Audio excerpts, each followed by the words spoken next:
السلام علیکم، علم و ادب یوٹیوب چینل پر خوش آمدید۔ انٹرمیڈیٹ سال اول اردو کے لیکچر نمبر 7 کے ساتھ میں ہوں حاضر خدمت مہتاب حسن۔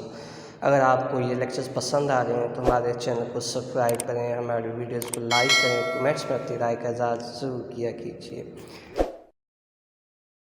آج کا ہمارا موضوع ہے نظم نمبر 1، حمد کا خلاصہ۔ اس کے شاعر ہیں حفیظ طائب۔ امتحانی نقطۂ نظر سے امتحان میں یہ سوال نمبر 5 آتا ہے اور اس کے 5 نمبر ہوتے ہیں۔ نظم کے خلاصے کے لیے چند اہم نکات کا خیال رکھنا ضروری ہے۔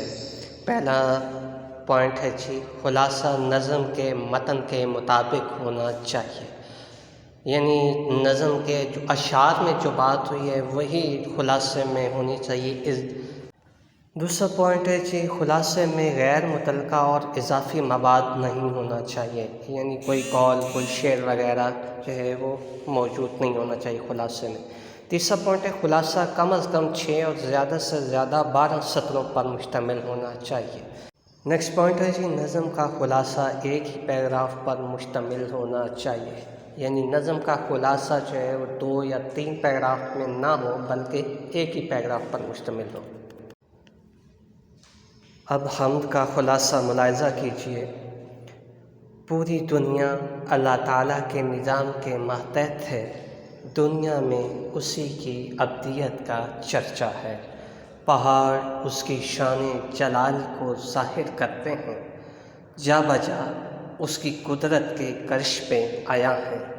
کہکشاؤں کے ستارے، باد صبا کے نغمے اور روشنی کا ظہور اس کی نشانیاں ہیں۔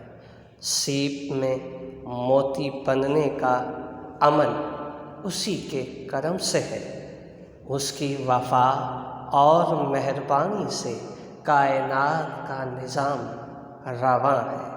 ساری مخلوق اس کی حمد و ثنا کرتی ہے، ہر دل میں اس کی طلب پوشیدہ ہے۔ شاعر کی ہر سانس میں اسی کی یاد بسی